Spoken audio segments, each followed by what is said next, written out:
Pablo.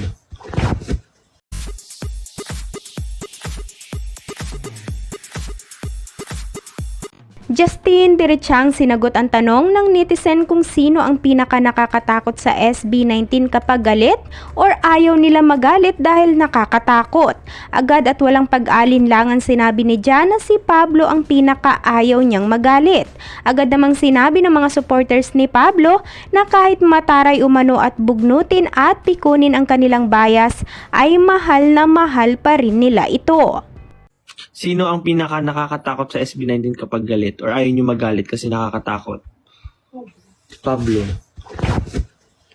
Si Pablo. Hindi namamansin ng ilang buwan. Si Pablo nakakatakot magalit. Hindi na gawin, di ba? Hindi ko sila pinansin ng ilang buwan. Hindi, dati rin yung sila Pablo.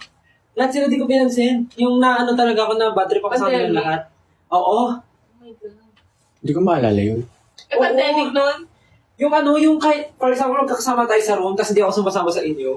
Tapos pag... Ikaw ka nakausap? Kahit isa? Oh, wala. Totoo ba? Di ba lagi ako sa... No, Korea, di ba sa inyo ako ni Sean sumasama? Galit ka sa amin nun ni Sean. Sa kanilang lahat, pero kung may kakausapin ako, kayo ni Sean. Di ba? I always forget. O yung video pa ako. Ng Korea, di ba? Oo. Gusto sa amin maggalit-galit eh. Hindi ko